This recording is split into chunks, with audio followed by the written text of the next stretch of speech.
गुरु नानक पद पंकज बंदन पंकज सिमरो अंगद दुख निकंदना। गुरु अमरदास हृदय नित त्याऊं हृदय नित त्याऊं। श्री गुरु रामदास गुण गुरु अर्जन विघ्नन के नाशक विघ्नन के नाशक। श्री हर गोबिंद सुमत पर श्री हर राय नमो कर जोरी नमो श्री हर कृष्ण मनाऊं। गुरु तेग बहादुर परम कृपाला परम कृपाला। श्री गुरु गोबिंद सिंह विशाला। तरो तरा पर पुन पुन सीसा पुन पुन सीसा। बंदो बार बार जग एक ओंकारा सतगुरु प्रसाद सच हुए। वाहिगुरु जी की फतेह है विनाशन सोए। वाहिगुरु जी की फतेह है विनाशन सोए। दोहरा ब्रह्मा ज्ञान त्रिपुटी को जो प्रकाशी और सबको तिस ठाना। अपनो आप सुजानही सो कै परमा ज्ञान। वाहिगुरु जी का खालसा वाहिगुरु जी की फतेह। आओ गुरु प्यारे गुरु सवारे सतसंगी जनों, रोजाना की तरह पातशाह जी की अपार किरपा बख्शिश का सदका पिछले पहरां दे दीवान सजाउंदे होए आप जी गुरु चरणां विखे हाजरियां लवा रहे हो। आओ लड़ीवार इतिहास की कथा विचार नाल जुड़ना करिए जी। आपां विचारां सरवण कर रहे हाँ आत्म विचार दर्शन आत्म ज्ञान दीयां विचारां जो सतगुरु गोबिंद सिंह जी के हुक्म सदका किरपा सदका भाई साहब भाई दया सिंह जी ने सुनाउणियां कीतियां। आपां पिछले दिन कथा आरंभ की सी आत्म विचार दर्शन भई आत्मा ਜਾਂ आत्मा का ज्ञान की है, आत्मा के दर्शन की ਹਨ। ਜਿਹਨੂੰ दुनिया रब ਨੂੰ ਲੱਭਦੀ ਫਿਰਦੀ है ਉਹਦਾ दर्शन की है। गुरु के दर्शन की ਹਨ। ਸਾਰੇ ਕਹਿੰਦੇ मैं मत्था टेक के आया दर्शन करे आया। भाई साहब भाई गुरदास जी ने पूछिए जी की दर्शन है गुरु दे। तो भाई गुरदास जी कहते गुर दर्शन गुर शब्द है पढ़ बुझ मन वसावने। असली दर्शन तो ये होए ना फिर बई गुरबाणी नूं पढ़ो। चल पढ़न वाले बाकी सुनने वाले दोनों की गल ही है। पढ़ो या सुनो फिर इसनूं बुझो फिर इनू हिरदे विच वसाओ। ये है असली शब्द गुरु के दर्शन को सतनाम सिंह। इस तरह आत्मा के दर्शन की है परमात्मा के दर्शन की है। जिस परमात्मा दुनिया ने अनेकां मूर्तियां बना के दसना किया भी ये रब है। जां हिंदू मत विच तिन्नां देवतियां नूं रब मन्निया गया। तीन देवते तीन रब मन्ने गए ब्रह्मा विष्णु महेश आदि। उन्हां ने कहा ओम ओम दे ऊड़े विच इन्हां तिन्नां दी गल सीगी। पर पातशाह ने उहदे मूहरे एका ला के कर दिता एक ओंकार। वो एक है तीन नहीं है। कहो सतनाम। वो हस्ती एको ही है जिहड़ी संसार नूं चला रही है। तो आओ सतगुरु पातशाह जी के पवित्र बचनां नूं आपां अगे आरंभ करिए। उस तो पहलां अपनियां अते दासां दीयां गुरु चरनां विच लवाओ हाजरियां। गुरु का बख्शिया फतेह का नारा करो बुलंद करके आखो जी वाहिगुरु जी का खालसा दोहरा। ब्रह्मा ज्ञान त्रिपिटी को जो प्रकाश ही अर सब को तिस ठान। ਪਰਮਾ ਕਹਿੰਦੇ ਆ ਵੱਡੇ ਨੂੰ। ਸਭ ਤੋਂ ਵੱਡਾ ਗਿਆਨ ਕੀ ਹੈ ਕਿ ਤਿਰਕੁਟੀ ਜਿੱਥੇ ਤਿੰਨੇ ਨਾੜੀਆਂ ਇਕੱਠੀਆਂ ਹੁੰਦੀਆਂ। ਪਿਛਲੇ ਦਿਨੀ ਆਪਾਂ ਇੱਥੇ ਗੱਲ ਛੱਡੀ ਸੀ। ਭਾਵ ਆਪਣੇ ਅੰਦਰ ਤਿਰਕੁਟੀ ਦੇ ਵਿੱਚ ਤੇ ਬਾਹਰ ਰਜੋ ਤਮੋ ਸਤੋ ਤਿੰਨਾਂ ਤਰ੍ਹਾਂ ਦੀ ਇਹ ਦੁਨੀਆ ਦੇ ਵਿੱਚ ਜਦੋਂ ਕੋਈ ਇਹ ਜਾਣ ਲਵੇ ਕਿ ਸਾਰਿਆਂ ਵਿੱਚ ਇੱਕੋ ਹੀ ਪਰਮਾਤਮਾ ਵਸਦਾ ਹੈ, ਮੈਂ ਇਹਨਾਂ ਤਿੰਨਾਂ ਲੋਕਾਂ ਦੇ ਵਿੱਚ ਹੀ ਵਸਦਾ ਹਾਂ, ਇਹ ਮੇਰੇ ਵਿੱਚ ਹੀ ਵਸਦੇ ਹਨ, ਮੈਂ ਤੇ ਇਹ ਇੱਕੋ ਹੀ ਰੂਪ ਹੈ। ਔਰ ਸਭ ਕੋ ਤ੍ਰਿਸ਼ਟਾਨ ਅਤਿਸ਼ਟਾਨ ਹੁੰਦਾ ਹੈ, ਮੰਨ ਲੈਣਾ, ਹਿਰਦੇ ਵਿੱਚ ਵਸਾ ਲੈਣਾ, ਉਸ ਨੂੰ ਆਪਣਾ ਜਾਣਨਾ। ਇਹ ਪਾਤਸ਼ਾਹ ਜੀ ਕਹਿੰਦੇ ਪਰਮਾ ਗਿਆਨ ਵੱਡਾ ਗਿਆਨ ਹੈ। ਆਪਨੋ ਆਪ ਸੁਜਾਨਹੀ ਸੋ ਕਹਿ ਪਰਮਾ ਗਿਆਨ। ਤੋ ਜਿਹੜਾ ਆਪਣੇ ਆਪ ਨੂੰ ਜਾਣ ਲਵੇ, ਸਭ ਤੋਂ ਵੱਡੀ ਗੱਲ ਹੀ ਇਹੀ ਹੈ। ਕਹਿੰਦੇ ਦੇਸ਼ ਦੇ ਵਿੱਚ ਸਫਾਈ ਹੋ ਜਾਵੇ, ਦੇਸ਼ ਜਿਹੜਾ ਸਿੱਧੇ ਰਸਤੇ 'ਤੇ ਪੈ ਜਾਵੇ, ਤੇ ਸਿਆਣੇ ਕਹਿੰਦੇ ਬਈ ਇਹ ਸਫਾਈ ਤੂੰ ਆਪਣੇ ਆਪ ਤੋਂ ਸ਼ੁਰੂ ਕਰ ਦੇ। ਉਹ ਕਿਵੇਂ? ਬਸ ਤੂੰ ਬਦਲ ਜਾ।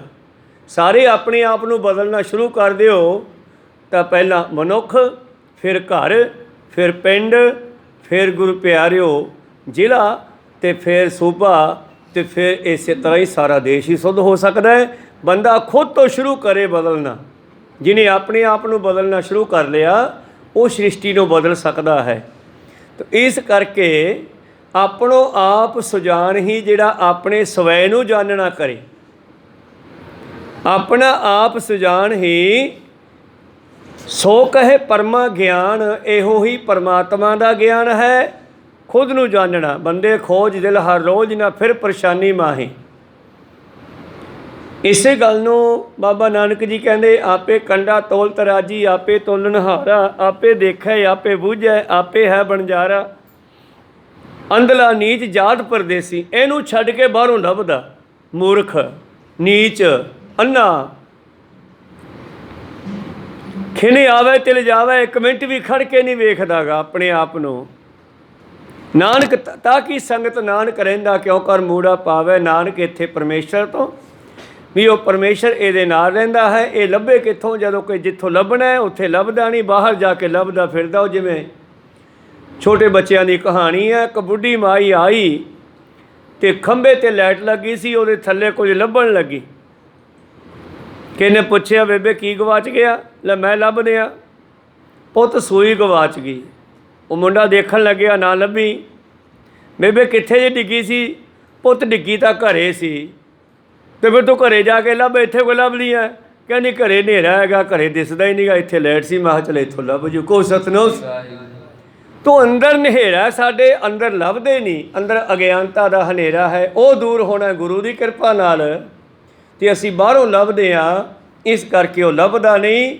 ਤਾਂ ਮੇਰੇ ਪ੍ਰੀਤਮ ਜੀ ਕਹਿੰਦੇ ਜਿਹਨੇ ਆਪਣੇ ਆਪ ਨੂੰ ਅੰਦਰੋਂ ਜਾਣਨਾ ਸ਼ੁਰੂ ਕਰ ਲਿਆ ਨਾ, ਉਹ ਹੀ ਪਰਮੇਸ਼ਰ ਨੂੰ ਜਾਣ ਸਕਦਾ ਹੈ ਜੀ। ਸਵਈਆ ਛੰਦ ਮਹਾਵਾਕ ਵੇਦਾਤ ਕੇ, ਸਤਿਗੁਰ ਤਿਸ ਕੋ ਹੋਨ ਯਥਾਰਥ ਗਿਆਨ। ਤਾਂ ਵੇਦਾਂਤ ਭਾਵ ਵੇਦਾਂ ਦੇ ਮਹਾਵਾਕ ਅਨੁਸਾਰ ਸਤਿਗੁਰ ਨੂੰ ਮਿਲ ਕੇ ਹੀ ਯਥਾਰਥ ਹੁੰਦਾ ਅਸਲੀ। ਉਹ ਅਸਲੀ ਗਿਆਨ ਹੈ ਜਿਹੜਾ, ਉਹ ਵੇਦਾਂ ਦੇ ਮੁਤਾਬਕ ਗੁਰੂ ਨੂੰ ਮਿਲਣਾ ਪੈਣਾ ਤਾਂ ਹੀ ਪ੍ਰਾਪਤ ਹੁੰਦਾ ਹੈ। ਅਧਿਕਾਰੀ ਜੋ ਚਤ ਸੈ ਤਾਦਨ ਵਿਖੈ, ਜੀਵੇ ਸਵਰ ਇਕਤਾ ਜਾਨ। ਔਰ ਇਹ ਵੀ ਉਹਨੂੰ ਗਿਆਨ ਹੋਊਗਾ ਜਿਹੜਾ ਇਸ ਚੀਜ਼ ਦਾ ਅਧਿਕਾਰੀ ਹੋਊਗਾ। ਕਿਸੇ ਮਹਾਂਪੁਰਸ਼ ਨੂੰ ਕਿਹਾ, ਜਿਵੇਂ ਆਪਾਂ ਕਹਿੰਦੇ ਬਾਬਾ ਜੀ ਸੁਣਾਓ ਕੋਈ ਗੱਲਬਾਤ ਰੱਬ ਦੇ ਘਰ ਦੀ, ਪਹਿਲਾਂ ਕਦੇ ਸੁਣੀ ਆ? ਨਹੀਂ ਜੀ। ਫਿਰ ਤੈਨੂੰ ਸਮਝ ਨਹੀਂ ਆਉਣੀ, ਜਾ ਕਰੇ ਕਹੋ ਸਤਨਾਮ। ਦੂਜੇ ਨੇ ਕਿਹਾ ਬਾਬਾ ਜੀ ਗੱਲਬਾਤ ਸੁਣਾਓ ਕੋਈ, ਪਹਿਲਾਂ ਵੀ ਕਦੇ ਸੁਣੀ ਆ? ਰੋਜ਼ ਹੀ ਸੁਣਦਾ ਜੀ। ਫਿਰ ਕੋਈ ਬਦਲਾਓ ਆਇਆ ਤੇਰੇ 'ਚ? ਕਹਿੰਦੇ ਹਜੇ ਤਾਂ ਆਇਆ ਨਹੀਂ। ਫਿਰ ਕਹਿੰਦੇ ਤੈਨੂੰ ਸੁਣਾਉਣ ਦਾ ਫਾਇਦਾ ਕੀ? ਕਹੋ ਸਤਨਾਮ। ਤੂੰ ਇਸ ਕਰਕੇ ਇਸ ਮਾਰਗ 'ਤੇ ਥੋੜ੍ਹਾ ਬਹੁਤਾ ਤਾਂ ਚੱਲਿਆ ਹੋਵੇ ਨਾ। ਚਰਨ ਸ਼ਰਨ ਗੁਰੂ ਏਕ ਪੈਂਡਾ ਚਾਹੇ ਚੱਲ, ਇੱਕ ਅੱਧਾ ਕਰਮ ਤਾਂ ਚੱਕੀ ਅਸੀਂ। ਭਾਵ ਸਾਨੂੰ ਉਹ ਗਿਆਨ ਹੋਣਾ ਜ਼ਰੂਰੀ ਹੈ ਕਿ ਜੀਵ ਅਤੇ ਈਸ਼ਵਰ ਏਕਤਾ ਜਿਹੜੀ ਹੈ ਉਹ ਕਿਵੇਂ ਹੋ ਸਕਦੀ ਹੈ। ਅਤੇ ਇਸ ਕਰਕੇ ਸਤਿਗੁਰ ਨੂੰ ਮਿਲਣਾ ਚਾਹੀਦਾ ਹੈ। ਸਤਿਗੁਰ ਤੋਂ ਭਾਵ ਇੱਥੇ ਗੁਰੂ ਨਾਨਕ ਵੀ ਹੈ, ਗੁਰੂ ਗ੍ਰੰਥ ਸਾਹਿਬ ਜੀ ਮਹਾਰਾਜ ਹਨ। ਇੱਥੇ ਗੁਰੂ ਤੋਂ ਇੱਕ ਮਤਲਬ ਹੈ ਉਸਤਾਦ ਤੋਂ, ਜਿਹੜਾ ਕਿ ਇਸ ਮਾਰਗ 'ਤੇ ਚੱਲਿਆ ਹੋਵੇ, ਜਿਹੜਾ ਥੋੜ੍ਹਾ ਬਹੁਤ ਇਸ ਮਾਰਗ ਨੂੰ ਜਾਣਦਾ ਹੋਵੇ, ਉਹਦੇ ਕੋਲੇ ਬੈਠ ਕੇ ਉਹਦੀ ਸੰਗਤ ਕਰਕੇ ਅਸੀਂ ਇਹਨੂੰ ਜਾ ਸਕਦੇ ਹਾਂ। ਇਸੇ ਗੱਲ ਨੂੰ ਪਾਤਸ਼ਾਹ ਜੀ ਨੇ ਆਰਤੀ ਦੇ ਸ਼ਬਦ ਵਿੱਚ ਲਿਖਿਆ ਹੈ, ਗੁਰਸਾਖੀ ਜੋਤ ਪ੍ਰਗਟ ਹੋਏ। ਗੁਰੂ ਦੇ ਕੋਲ ਬੈਠ ਕੇ, ਇਹ ਠੀਕ ਹੈ ਆਪਾਂ ਗੁਰੂ ਸਾਹਿਬ ਦੇ ਕੋਲ ਬੈਠੇ ਹਾਂ, ਪਰ ਜੇ ਅਸੀਂ ਇਸ ਬਾਣੀ ਨੂੰ ਕੋਈ ਉਚਾਰਨ ਕਰੇ, ਫਿਰ ਅਸੀਂ ਸੁਣੀਏ ਜਾਂ ਪੜ੍ਹੀਏ ਜਾਂ ਵਿਚਾਰੀਏ, ਫੇਰ ਹੀ ਬਾਣੀ ਸਮਝ ਆਵੇਗੀ ਨਾ। ਗੁਰਬਾਣੀ ਤਾਂ ਬੋਲਦੀ ਹੈ, ਯਥਾਰਥ ਗਿਆਨ ਗੁਰਬਾਣੀ ਵਿੱਚ ਰੱਖਿਆ ਪਿਆ, ਪਰ ਹੁਣ ਇਸ ਦਾ ਜਾਣਕਾਰ ਕੋਈ ਆ ਜਾਵੇ, ਕੋਈ ਸਤਿਨਾਮ ਸੰਸਾਰੀ ਤੌਰ 'ਤੇ ਗ੍ਰੰਥੀ ਸਿੰਘ, ਕੋਈ ਸੁਲਝਿਆ ਹੋਇਆ, ਕੋਈ ਰੱਬ ਦਾ ਪਿਆਰਾ, ਕੋਈ ਆਤਮ ਗਿਆਨੀ, ਬ੍ਰਹਮ ਗਿਆਨੀ, ਜਿਸ ਨੇ ਇਸ ਗੁਰਬਾਣੀ ਦੇ ਮੁਤਾਬਕ ਚੱਲ ਕੇ ਉਸ ਗੱਲ ਨੂੰ ਜਾਣ ਲਿਆ ਹੋਵੇ, ਉਹ ਹੀ ਸਾਨੂੰ ਇਹਦੇ ਬਾਰੇ ਸਮਝਾ ਸਕਦਾ ਹੈ। ਨਹੀਂ ਤਾਂ ਬੜਾ ਗੂੜਾ ਕੰਮ ਹੈ। ਜਿਵੇਂ ਪੰਡਿਆਂ ਨੂੰ ਜਦ ਗਿਆਨ ਦਿੱਤਾ ਧੰਨ ਗੁਰੂ ਨਾਨਕ ਦੇਵ ਮਹਾਰਾਜ ਜੀ ਨੇ ਜਗਨਨਾਥਪੁਰੀ ਦੇ ਵਿੱਚ, ਉਹ ਆਰਤੀ ਕਰ ਰਹੀ ਸੀ, ਅਤੇ ਆਰਤੀ ਕਰਦੇ ਕਰਦੇ ਹਿੰਦੂ ਮੱਤ ਵਿੱਚ ਉਹ ਜਿਹੜੇ ਥਾਲ ਵਿੱਚ ਸਮਾਨ ਰੱਖਿਆ ਹੁੰਦਾ, ਜੋਤ ਜਗਾ ਕੇ ਰੱਖਦੀ ਆ, ਉਹ ਸਾਰੇ ਵਾਰੀ ਵਾਰੀ ਘੁਮਾਉਂਦੇ ਆ, ਅਤੇ ਉਹਨਾਂ ਨੇ ਬਾਬਾ ਜੀ ਵੱਲ ਵੀ ਕੀਤਾ ਵੀ ਤੁਸੀਂ ਵੀ ਘੁਮਾ ਲਓ। ਬਾਬਾ ਜੀ ਕਹਿੰਦੇ ਬਸ ਠੀਕ ਆ, ਮੈਂ ਨਹੀਂ ਘੁਮਾਉਂਦਾ। ਚਲੋ ਆਰਤੀ ਖਤਮ ਹੋਣ ਤੋਂ ਬਾਅਦ ਉਹ ਫਿਰ ਗੁੱਸਾ ਜਿਹਾ ਕੀਤਾ ਵੀ ਤੁਸੀਂ ਕਿਉਂ ਨਹੀਂ ਥਾਲ ਘੁਮਾਇਆ। ਪਾਤਸ਼ਾਹ ਕਹਿੰਦੇ ਅਸੀਂ ਤਾਂ ਆਰਤੀ ਵੇਖਦੇ ਹੁੰਦੇ ਹਾਂ, ਨਾਲ ਤੁਸੀਂ ਕਾਹਦੀ ਆਰਤੀ ਕਰਦੇ ਸੀਗੇ ਇਹ? ਕਹਿੰਦੇ ਜਗਨਨਾਥ ਦੀ। ਕਹਿੰਦੇ ਕਿੱਥੇ ਜਗਨਨਾਥ? ਆਹ ਦੇਖੋ ਨਾ ਮੂਰਤੀ ਬਣੀ ਹੋਈ ਸਾਹਮਣੇ। ਕਹਿੰਦੇ ਅੱਛਾ ਜਗਨਨਾਥ ਹੈ। ਭਲਿਓ ਮਾਨਸੋ, ਘੱਟੋ ਘੱਟ ਜਿੱਡਾ ਬੰਦਾ ਹੁੰਦਾ ਹੈ ਉਹਦੇ ਕੰਮ ਓਡੇ ਓਡੇ ਤਾਂ ਹੁੰਦੇ ਹੀ ਆ। ਕੋਈ ਸਤਿਨਾਮ। ਗਰੀਬ ਹੋਵੇ ਤਾਂ ਝੌਂਪੜੀ ਪਾ ਲੂਗਾ, ਬਾਹਲਾ ਅਮੀਰ ਹੋਵੇ ਤਾਂ ਭਾਈ ਘਰ ਪਾ ਲੂਗਾ, ਉਦੋਂ ਵੱਡਾ ਹੋਵੇ ਤਾਂ ਕੋਠੀ ਪਾ ਕੇ ਮਹਿਲ ਪਾ ਕੇ ਵਿਖਾਓ ਲੋਕਾਂ ਨੂੰ। ਕਹਿੰਦੇ ਪਰਮੇਸ਼ਰ ਦਾ ਸੰਸਾਰ ਹੈ, ਸੰਸਾਰ ਕਿੱਡਾ ਵੱਡਾ ਅਤੇ ਪਰਮੇਸ਼ਰ ਕਿੱਡਾ ਵੱਡਾ ਹੋਣਾ ਚਾਹੀਦਾ। ਫਿਰ ਜੇਵੜ ਆਪ ਤੇਵੜ ਤੇਰੀ ਦਾਤ, ਫਿਰ ਜਿੱਡਾ ਵੱਡਾ ਉਹ ਹੈ ਓਡੀਆਂ ਦਾਤਾਂ, ਅਤੇ ਉਹਦੀ ਆਰਤੀ ਵੀ ਓਡੀ ਵੱਡੀ ਹੋਣੀ ਚਾਹੀਦੀ ਆ। ਆਹ ਥਾਲ ਦੇ ਨਾਲ ਆਰਤੀ ਕਿਵੇਂ ਹੋ ਜੂ ਉਹਦੀ? ਪੰਡਤਾਂ ਦੇ ਅੰਦਰ ਸਵਾਲ ਪੈਦਾ ਹੋ ਗਏ। ਕਹਿੰਦੇ ਫਿਰ ਜੀ ਕਿਹੜੀ ਆਰਤੀ ਵੇਖਦੇ ਹੋ? ਫਿਰ ਕਿਹਾ ਗਗਨਮੈ ਥਾਲ, ਰਬ ਚੰਦ ਦੀਪਕ ਬਣੇ, ਤਾਰਕਾ ਮੰਡਲ ਜਨਕ ਮੋਤੀ। ਇਹ ਸਾਰੀ ਕੁਦਰਤ ਉਹਦੀ ਆਰਤੀ ਕਰ ਰਹੀ ਆ। ਫਿਰ ਪਾਂਡਿਆਂ ਨੇ ਦੂਜਾ ਸਵਾਲ ਕੀਤਾ, ਜਿਹਦੀ ਆਰਤੀ ਹੋ ਰਹੀ ਹੈ ਉਹ ਕਿੱਥੇ ਹੈ? ਉਹਦਾ ਸਰੂਪ ਦੱਸੋ, ਉਹ ਕਿੱਥੇ ਰਹਿੰਦਾ ਜਿਹਦੀ ਆਰਤੀ ਕਰ ਰਹੀ ਹੈ ਕੁਦਰਤ? ਕਹਿੰਦੇ ਉਹ ਸਾਰਿਆਂ ਵਿੱਚ ਹੀ ਹੈ। ਉਹਦਾ ਕੋਈ ਖਾਸ ਸਰੂਪ? ਕਹਿੰਦੇ ਖਾਸ ਕੋਈ ਨਹੀਂ। ਸਹਿਸ ਤਵ ਨੈਣ ਨਾਨ ਨੈਣ ਹਾਹੇ ਤੋਹੇ ਕੋ, ਉਹਦੀ ਆਪਣੀ ਇੱਕ ਦੋ ਕੋਈ ਅੱਖ ਨਹੀਂ, ਇਹ ਹਜ਼ਾਰਾਂ ਅੱਖਾਂ ਉਸੇ ਦੀਆਂ ਹੀ ਆ। ਕੋ ਸਤਿਨਾਮ। ਇਹਨਾਂ ਹਜ਼ਾਰਾਂ ਅੱਖਾਂ ਵਿੱਚੋਂ ਵੇਖਦਾ ਹੈ। ਸਹਿਸ ਮੂਰਤ, ਉਹਦੀ ਇੱਕ ਮੂਰਤ ਇੱਕ ਸਰੂਪ ਨਹੀਂ, ਇਹ ਹਜ਼ਾਰਾਂ ਜੀਵ ਜਿਹੜੇ ਹਨ ਸਰੀਰ ਰੂਪੀ, ਇਹਨਾਂ ਦੇ ਵਿੱਚ ਉਹੀ ਬੈਠਾ। ਨਨਾ ਇੱਕ ਤੋਹੀ, ਤੇਰੇ ਕੋਲ ਇੱਕ ਸਰੂਪ ਹੈ, ਇਹ ਸਾਰੇ ਉਸੇ ਦੇ ਸਰੂਪ ਹੈ। ਕੁਦਰਤ ਕਰਕੇ ਵਸਿਆ ਸੋਏ, ਇਹਦੇ ਵਿੱਚ ਸਮਾਇਆ ਹੋਇਆ। ਸਹਿਸ ਮੂਰਤ ਨਨਾ ਇੱਕ ਤੋਹੀ, ਸਹਿਸ ਪਦ ਵਿਮਲ ਨਾਨਾ ਏਕ ਪਦ ਗੰਧ। ਉਹ ਕੋਈ ਇੱਕ ਦੋ ਪੈਰਾਂ 'ਤੇ ਫਿਰਦਾ ਹੈ, ਇਹਨਾਂ ਹਜ਼ਾਰਾਂ ਪੈਰਾਂ 'ਤੇ ਉਹ ਫਿਰਦਾ ਹੈ। ਕ੍ਰਿਸ਼ਨ ਜੀ ਨੇ ਗੀਤਾ ਵਿੱਚ ਇਹੀ ਗਿਆਨ ਅਰਜਨ ਨੂੰ ਦਿੱਤਾ ਹੈਗਾ। ਸਮਝਣ ਵਾਲਿਆਂ ਨੇ ਸਮਝ ਲਿਆ, ਅਤੇ ਜਿਹੜੇ ਐਵੇਂ ਰਹਿ ਗਏ ਉਹ ਰਹਿ ਗਏ। ਕੋ ਸਤਿਨਾਮ ਸੀ। ਤਾਂ ਗੁਰੂ ਪਿਆਰਿਓ ਕਹਿਣ ਲੱਗੇ ਹਜ਼ਾਰਾਂ ਪੈਰਾਂ 'ਤੇ ਉਹੀ ਫਿਰਦਾ। ਸਹਿਸ ਤਵ ਗੰਧ, ਇੱਕ ਨੱਕ ਨਹੀਂ ਆ ਉਸ ਦਾ, ਇਹਨਾਂ ਹਜ਼ਾਰਾਂ ਨੱਕਾਂ ਰਾਹੀਂ ਖੁਸ਼ਬੂ ਉਹ ਲੈ ਰਿਹਾ ਹੈ। ਨੱਕ ਦਾ ਸੰਬੰਧ ਹੈ ਜਿਹੜਾ ਸਾਡੇ ਦਿਮਾਗ ਨਾਲ ਹੈ। ਕੰਨਾਂ ਦਾ ਸੰਬੰਧ, ਅੱਖਾਂ ਦਾ ਸੰਬੰਧ ਹੈ ਜੀ ਉੱਥੋਂ ਤੱਕ ਨਹੀਂ ਹੈ ਜਿੱਥੋਂ ਤੱਕ ਸਾਡੇ ਸਵਾਸ ਦਾ ਸੰਬੰਧ ਹੈ। ਅਤੇ ਸਵਾਸ ਦੇ ਰਾਹੀਂ ਤੁਸੀਂ ਕਦੇ ਵੀ ਬਦਬੂ ਨਹੀਂ ਜਾਣ ਦਿੱਤੀ। ਕੰਨਾਂ ਰਾਹੀਂ ਗੰਦੇ ਗੀਤ ਬੰਦਾ ਸੁਣ ਲੈਂਦਾ ਹੈ, ਅੱਖਾਂ ਰਾਹੀਂ ਗੰਦਾ ਮੰਦਾ ਦੇਖ ਲੈਂਦਾ ਹੈ, ਪਰ ਨੱਕ ਰਾਹੀਂ ਗੰਦਾ ਨਹੀਂ ਜਾਣ ਦਿੰਦਾ ਕਦੇ ਵੀ। ਕੋ ਸਤਿਨਾਮ। ਕਿਉਂਕਿ ਨੱਕ ਦਾ ਸੰਬੰਧ ਉਸ ਹਿੱਸੇ ਨਾਲ ਹੈ ਜਿੱਥੇ ਇਹਦਾ ਖੁਦ ਦਾ ਵਾਸਾ ਹੈ, ਪਰਮਾਤਮਾ ਦਾ ਵਾਸਾ ਹੈ। ਤਾਂ ਗੁਰੂ ਪਿਆਰਿਓ ਇਹਨਾਂ ਦਾ ਜਿਹੜਾ ਸੰਬੰਧ ਹੈ ਹਜੇ ਕਾਲ ਦੇ ਨਾਲ ਹੈ, ਪਰ ਸਵਾਸ ਦਾ ਸੰਬੰਧ ਕਾਲ ਨਾਲ ਨਹੀਂ, ਇਹਦਾ ਸੰਬੰਧ ਪਰਮੇਸ਼ਰ ਦੇ ਨਾਲ ਹੈ। ਇਸ ਕਰਕੇ ਤੁਰੰਤ ਅੰਦਰੋਂ ਹੁਕਮ ਆਉਂਦਾ ਹੈ ਨੱਕ ਨੂੰ ਬੰਦ ਕਰੋ। ਸਹਿਸ ਤਵ ਗੰਧ ਇਵ, ਸਹਿਸ ਤਵ ਗੰਧ ਇਵ ਚਲਤ ਮੋਹੀ, ਇਹਨਾਂ ਹਜ਼ਾਰਾਂ ਨੱਕਾਂ ਦੇ ਨਾਲ ਉਹੀ ਖੁਸ਼ਬੂ ਲੈਂਦਾ ਹੈ। ਤੇਰੀਆਂ ਇਹਨਾਂ ਚਾਲਾਂ ਨੇ ਮੈਨੂੰ ਮੋਹ ਲਿਆ। ਸਭ ਮੈਂ ਜੋਤ ਜੋਤ ਹੈ ਸੋਏ, ਤਿਸ ਦਾ ਚਾਨਣ ਸਭ ਮੈਂ ਚਾਨਣ ਹੋਏ। ਗੁਰਸਾਖੀ ਜੋਤ ਪ੍ਰਗਟ ਹੋਏ। ਗੁਰੂ ਕੋਲ ਬੈਠ ਕੇ ਸਮਝਾਵੇਗਾ, ਫਿਰ ਇਸ ਜੋਤ ਦੀ ਸਮਝ ਆਵੇਗੀ ਇਹ ਕੀ ਚੀਜ਼ ਹੈ। ਇਸ ਕਰਕੇ ਮਹਾਵਾਕ ਵੇਦਾਂਤ ਕੇ, ਵੇਦਾਂ ਦੇ ਭਾਵ ਗ੍ਰੰਥਾਂ ਦੇ ਮਹਾਵਾਕ, ਇਹ ਮਹਾਨ ਬਾਣੀ ਜਿਹੜੀ ਹੈ ਜਾਂ ਹਿੰਦੂ ਮਤ ਦੇ ਵੇਦ ਜਿਹੜੇ ਹਨ ਉਹਨਾਂ ਦੀ ਸਮਝ ਉਹਨਾਂ ਕੋਲੋਂ ਆਵੇਗੀ ਜਿਹੜੇ ਇਸ ਰਸਤੇ 'ਤੇ ਚੱਲੇ ਹੋਣਗੇ। ਸਤਿਗੁਰ ਤਿਸ ਕੋ ਹੋਣ ਯਥਾਰਥ ਗਿਆਨ, ਅਧਿਕਾਰੀ ਸੋ ਤ੍ਰਿਸ਼ਟੈ ਸਾਧਨ। ਔਰ ਇਹ ਫਿਰ ਅੱਗੇ ਗਿਆਨ ਆਓ ਵੀ ਸਮਝ ਕਿਨੂੰ, ਜਿਹਦੇ ਅੰਦਰ 4 ਸਾਧਨ ਹੋਣਗੇ। ਇਹ 4 ਚੀਜ਼ਾਂ ਨੂੰ ਜਿਹੜਾ ਜਾਣਦਾ ਹੋਵੇਗਾ। ਬੋਧ ਬ੍ਰਹਮ ਬੋਧਕ ਵੇਦਾਤ ਸੋ, ਇਸ ਸੰਬੰਧ ਨੀਕੇ ਪਹਿਚਾਨ। ਕਹਿਣ ਲੱਗੇ ਜਿਹੜਾ ਇਸ ਗੱਲ ਦਾ ਅਧਿਕਾਰੀ ਹੋਵੇਗਾ, 4 ਸਾਧਨਾਂ ਨਾਲ ਸੰਪੰਨ ਹੋਵੇਗਾ, ਜੀਵ ਤੇ ਏਕਤਾ, ਜੀਵ ਤੇ ਪਰਮੇਸ਼ਰ ਦੀ ਏਕਤਾ, ਇਹ ਸੰਬੰਧ ਅਨੁਬੰਧ ਕਹਾਉਂਦਾ ਹੈ। ਬ੍ਰਹਮ ਦਾ ਬੋਧ, ਉਸ ਬ੍ਰਹਮ ਦਾ ਥੋੜਾ ਬਹੁਤ ਗਿਆਨ ਵੀ ਹੋਣਾ ਚਾਹੀਏ। वेदांत बोधक, इस गल नूं चंगी तरह समझ लो जी। दुख निवर्त परमानंद प्राप्त, यही प्रयोजन करे बखान। प्रयोजन हुंदा साडा मुख काम, जिवें पातशाह दा बचन है, भई प्राप्त मनुख दे हुरिया, गोबिंद मिलन की एहो तेरी बरीआ। प्रयोजन हुंदा जरूरी काम, ते मनुखा जीवन का जरूरी काम परमेश्वर नूं जानना ही है, खुद नूं जानना ही है। कहो सतनाम, ये खुद खुदा ही आ, ये खुद ही खुदा है। पर भरम दे पर्दे जिहड़े पै गए वो परमेश्वर दे ते जीव दे विचाले पै गए, जिहड़े यह गुरु ने दूर करने आ। इस करके दुख निवृत्ति जदों ऐसा परमेश्वर दा प्यारा मिल जावे, हुण तुसीं ये मत कहिओ कि किसी दे कोल असीं जाके गलबात सुननी नहीं, पुछनी नहीं। असीं गुरु ग्रंथ साहिब नूं मनदे आ, लेकिन गुरु ग्रंथ साहिब जी दी बाणी ही कहंदी है, पूर्व कर्म अंकुर जा प्रगटे, भेटे ओ पुरख रसक बैरागी है। ठीक है कि दुनिया विच पखंड भी बहुत है, झूठ भी बहुत है, पर सच भी किते किते हैगा। को सतनाम। जदों पूर्वले चंगे भाग साडे हुंदे आ, फिर उन्हां रब दे प्यारिਆਂ ਦੀ दर्शन हुंदे आ, उन्हां ਦੀ संगत हुंदी है, ਉਹ ਸਾਡਾ ਮਾਰਗਦਰਸ਼ਨ ਕਰਦੇ ਆ। ਜਦੋਂ ਉਹ ਮਾਰਗਦਰਸ਼ਨ ਕਰਦੇ ਆ, ਫਿਰ ਗੁਰਬਾਣੀ ਵੀ ਭੁੱਟ-ਭੁੱਟ ਸਮਝਾਉਂਦੀ ਹੈ, ਕਹਿੰਦਾ ਯਾਰ ਹੈ ਆ ਤਾਂ ਆ ਥਾਂ-ਥਾਂ 'ਤੇ ਲਿਖਿਆ ਪਿਆ। ਜਦੋਂ ਉਸ ਗੱਲ ਦੀ ਸਮਝ ਆ ਗਈ, ਫਿਰ ਬਾਣੀ ਸਮਝਾਊਗੀ। ਇਸੇ ਕਰਕੇ ਬਾਣੀ ਜਿਹੜੀ ਆ ਪਰਮੇਸ਼ਰ ਸਰੂਪ ਹੈ। ਬਾਣੀ ਵੀ ਕਹਿੰਦੀ ਆ ਗੁਰੂ ਨੂੰ ਮਿਲ। ਕਹੋ ਸਤਨਾਮ। 5 ਪਿਆਰਿਆਂ ਨੂੰ ਮਿਲਣਾ, ਇਹ ਵੀ ਗੁਰੂ ਨੂੰ ਮਿਲਣਾ ਹੈ। 5 ਪਿਆਰੇ ਗੁਰੂ ਸਰੂਪ ਹੈ। 5 ਪਿਆਰੇ ਸਾਨੂੰ ਜਿਹੜਾ ਗਿਆਨ ਦੇ ਕਰਕੇ ਗੁਰਬਾਣੀ ਦੇ ਨਾਲ ਜੋੜਦੇ ਆ। ਉਸ ਤੋਂ ਅੱਗੇ ਵੀ ਅਸੀਂ ਬ੍ਰਹਮ ਗਿਆਨੀਆਂ ਕੋਲੋਂ, ਰੱਬ ਦੇ ਪਿਆਰਿਆਂ ਕੋਲੋਂ, ਗੁਰਮੁਖਾਂ ਦੇ ਕੋਲੋਂ ਇਹ ਚੀਜ਼ ਦਾ ਮਾਰਗਦਰਸ਼ਨ ਲੈਂਦੇ ਰਹਿਣਾ ਚਾਹੀਦਾ। ਸਹੀ ਪਿਆਰਿਆਂ ਮੇਲ, ਜਿਨ੍ਹਾਂ ਮਿਲਿਆ ਤੇਰਾ ਨਾਮ ਚਿੱਤੇ ਆਵੇ, ਰੋਜ਼ ਅਰਦਾਸ ਵੀ ਕਰਦੇ ਆ। ਕਹੋ ਸਤਨਾਮ। ਫਿਰ ਕਦੇ ਨਾ ਕਦੇ ਉਹੋ ਜਿਹਾ ਮਾਰਗਦਰਸ਼ਕ ਸਾਨੂੰ ਮਿਲ ਜਾਂਦਾ ਜਿਹੜਾ ਸਾਨੂੰ ਸਹੀ ਬਾਣੀ ਨਾਲ ਜੋੜਦਾ।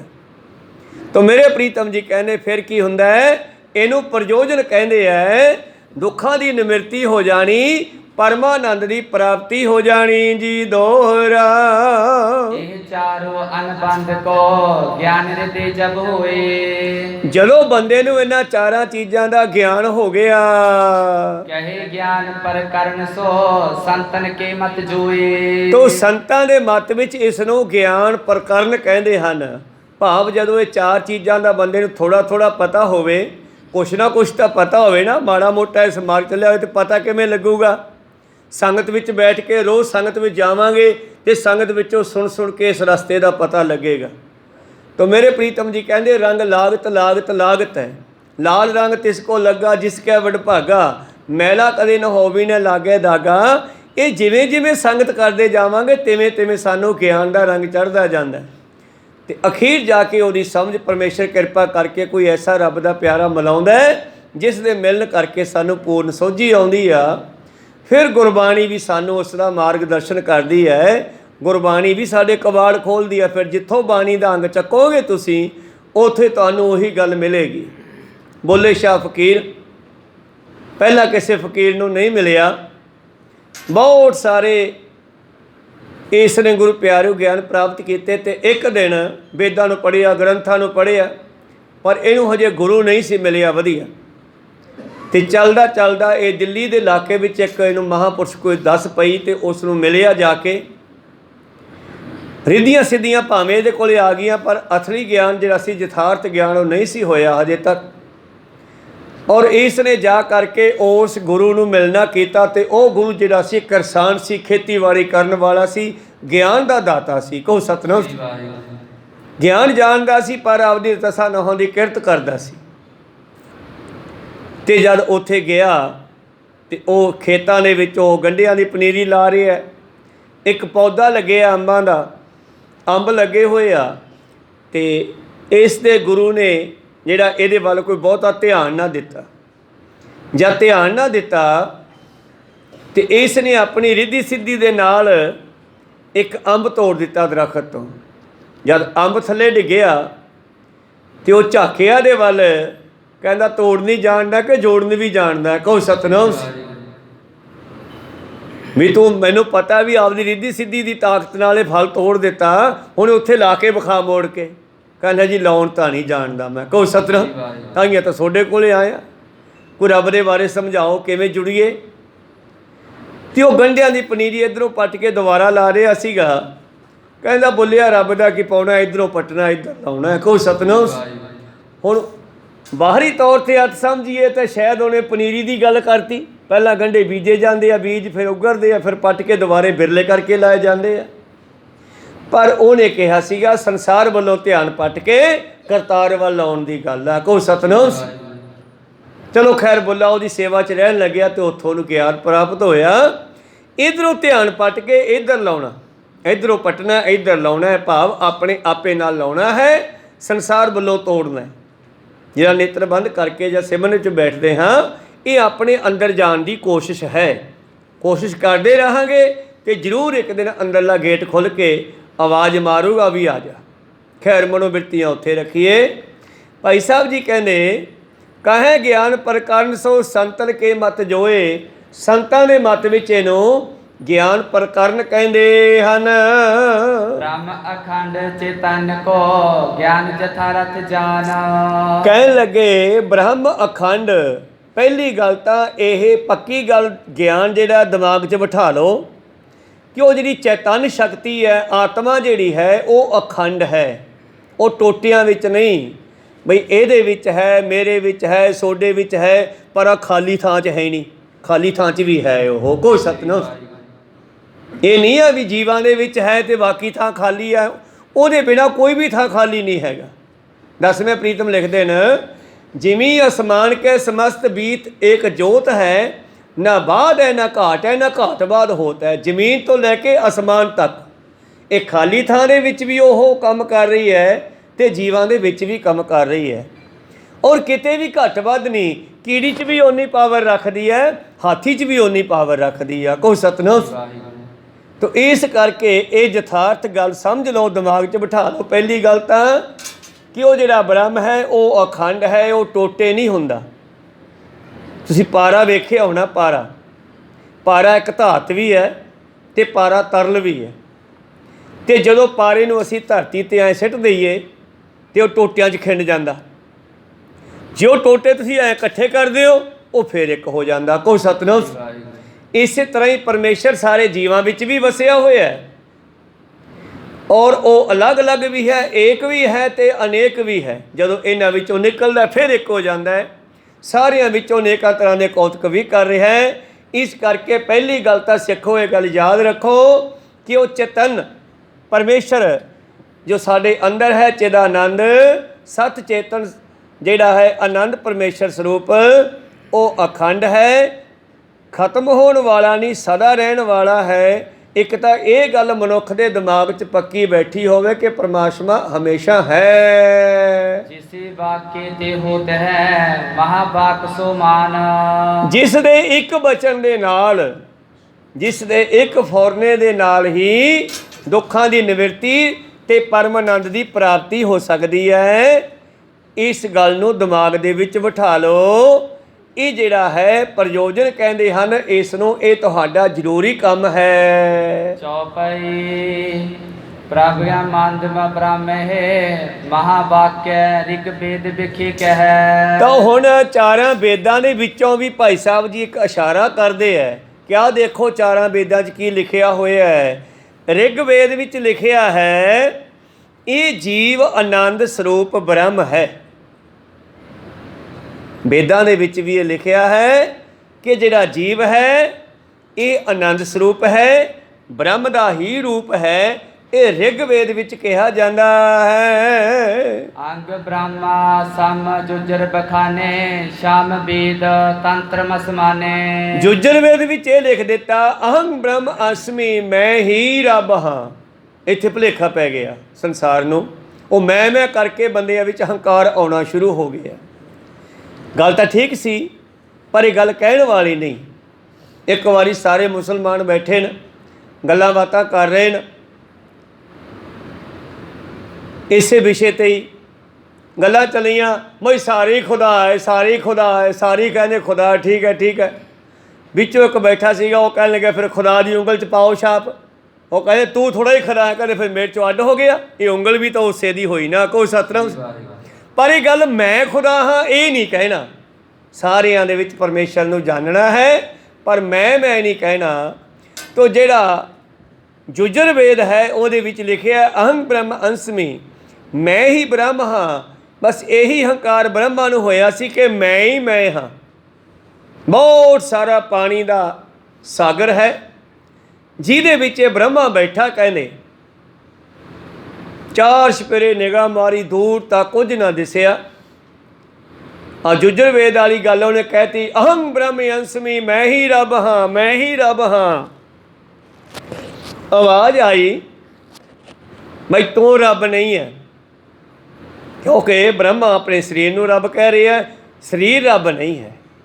ਇਸੇ ਕਰਕੇ ਗੁਰੂਆਂ ਨੇ ਕਿਤੇ ਵੀ ਆਪਣੇ ਆਪ ਨੂੰ ਮੈਂ ਰੱਬ ਨਹੀਂ ਕਿਹਾ, ਕਿਉਂਕਿ ਸਾਨੂੰ ਇੱਕ ਵੱਡਾ ਭੁਲੇਖਾ ਪਹਿਲਾਂ ਤੋਂ ਹੀ ਪਿਆ ਹੋਇਆ ਦੁਨੀਆ ਦੇ ਵਿੱਚ।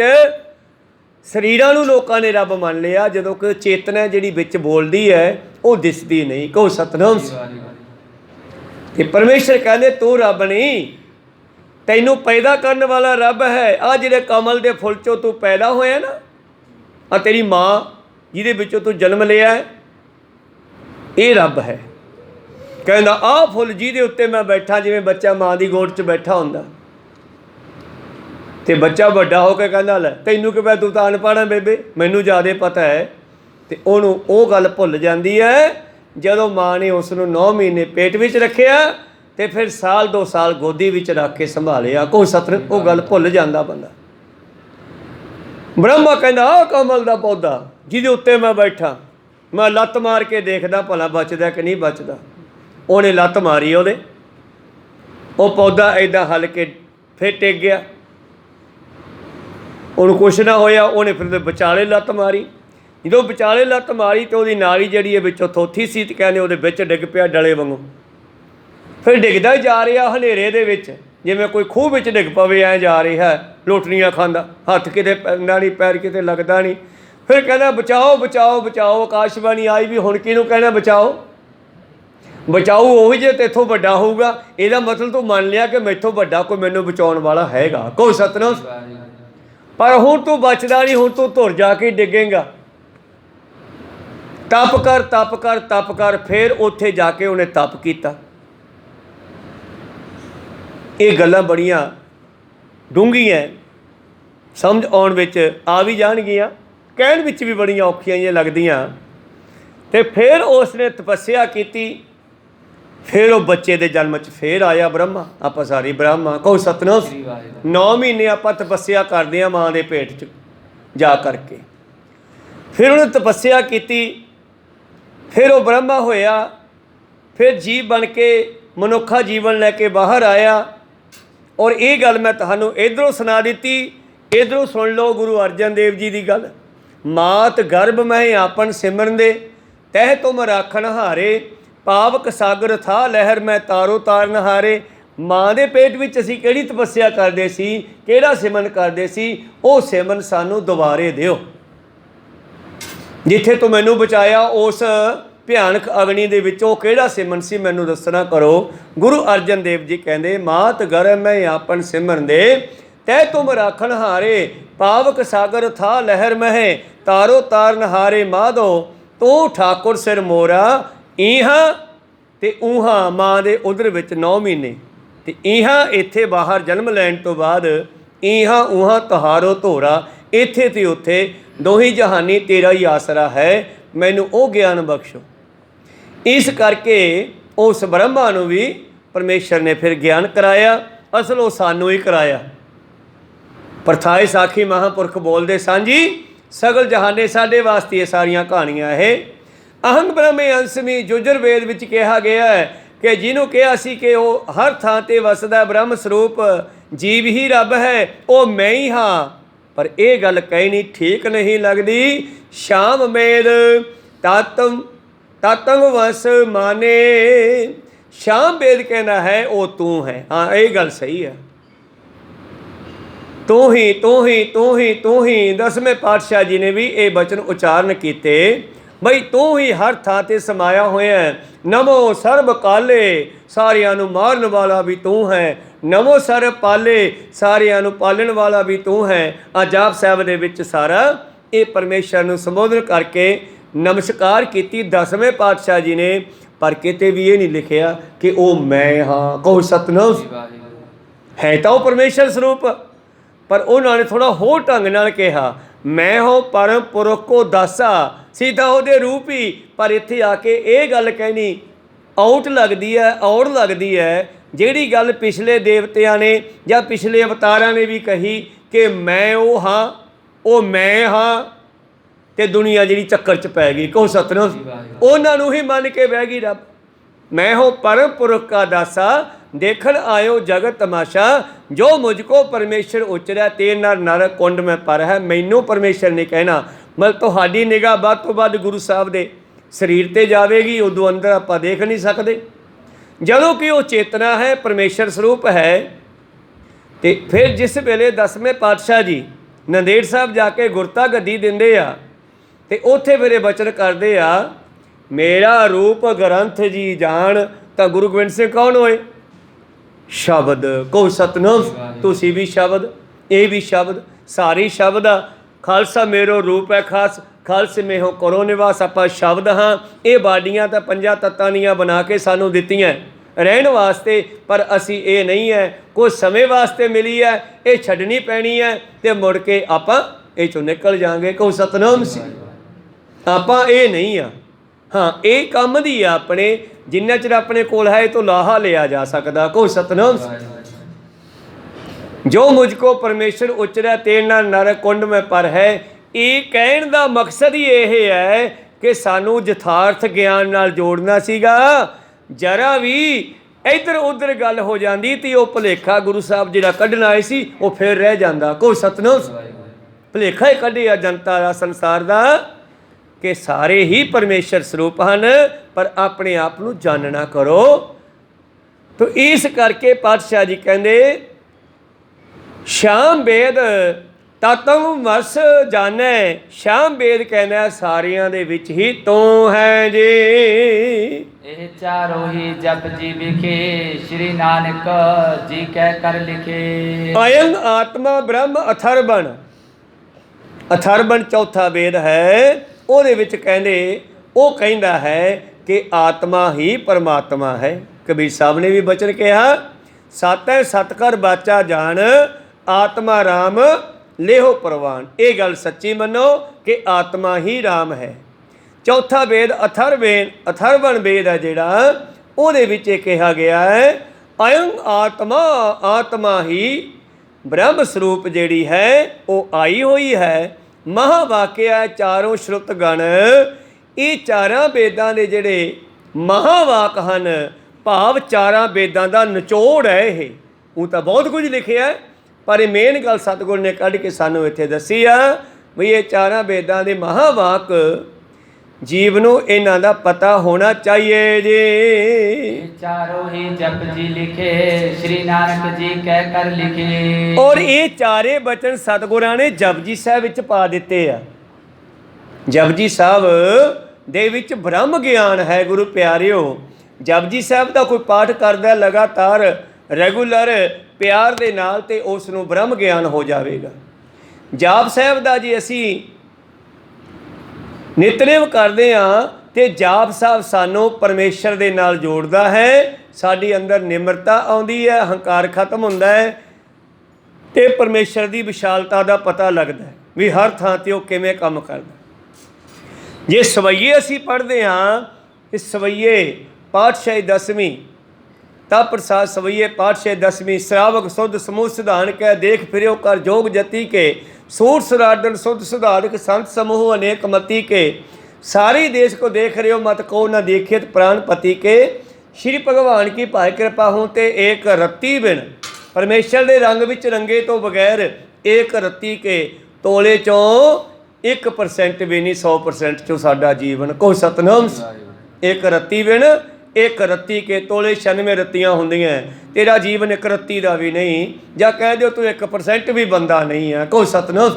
करतूत पशु की मानस जात तो ਜਿਹੜੇ ਸਵਈਏ ਹਨ ਉਹ ਸਾਡੇ ਭਰਮਾਂ ਨੂੰ ਪਖੰਡਾਂ ਨੂੰ ਕਰਮਕਾਂਡਾਂ ਨੂੰ ਕੱਟਦੇ ਆ ਕੋਈ ਸਤਨਾਮ ਨਿਰੋਲ ਕਰਦੇ ਆ ਸਵਈਆਂ ਦੀ ਬਾਣੀ ਔਰ ਇਸੇ ਤਰ੍ਹਾਂ ਹੀ ਹੰਕਾਰ ਨੂੰ ਖਤਮ ਕਰਦੇ। ਚੌਪੀ ਸਾਹਿਬ ਜਿਹੜੀ ਆ ਬੇਨਤੀ ਆ ਇਹਦੇ ਵਿੱਚ ਬੇਨਤੀ ਵੀ ਹੈ ਰਕਸ਼ਾ ਦੇ ਵਾਸਤੇ और ये ज्ञान भी है। महादेव को कहत सदा शिव निरंकार का चींत नह पिव। तू किहनू बेनती कर रहे हैं? महादेव नू। किहड़े महादेव नू? ओ शिव जी नू।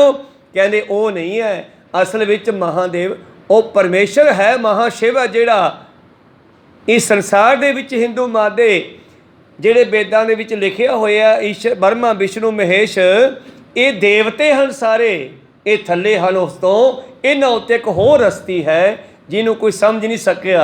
तो सिखा तू बेनती जी कर रहे हैं ना किते तेरा ध्यान वो शिव जी के पैरों च ना खड़ा रहे को सत इसे करके लिखना पिया। महादेव को कहत सदाशिव निरंकार का चींत न पिव आप ही अपनी बुद्ध है जेती बनत भिन्न भिन्न तो है तेती तुमरा लखा ना जाए पसारा किह बिट सजा प्रथम संसारा। तां ते जिहड़ा शिव है वो सतगुरां ने परमेश्वर नूं कहा देह शिवा वर मोहे यह है शुभ कर्मन ते कबहू ना टरो ना डरो आरसों जब जाए लरो। ये किसी महादेव नूं नहीं कहा जिहड़ा हिंदू मत दा महादेव देवता है। असल विच तां गुरबाणी ने इन्हां शरीरां नूं भी नहीं मन्निया। असल विच जिहड़ा शिव है जां महादेव जिहड़ा इन्हां ने मन्निया गुरबाणी उहनूं अग मनदी आ। जिहड़ा इन्हां ने ब्रह्मा मन्निया गुरबाणी ने उहनूं पानी मन्निया ते जिहड़ा इन्हां ने विष्णु मन्निया गुरबाणी ने उसनूं हवा मन्निया। को सतनाम।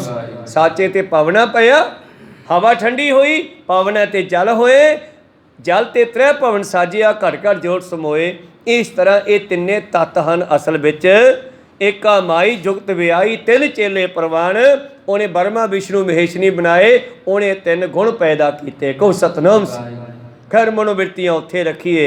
बाबे नानक जी ने इन्हां दा निचोड़ भी अपने जपजी साहब विच किवें पाया है। तू सदा सलामत निरंकार 4 बार तुक करी उचार। 4 पौड़ियां लिखे 4 पौड़ियां दे विच अखीर ते पातशाह लिखदे हन वारिया ना जावां एक वार जो तुद भावै साई भली कार तू सदा सलामत निरंकार तू सदा रहन वाला है। शरबन मनन एह पूर्व लह्यो पंच प्रवान निध्यासन कहयो।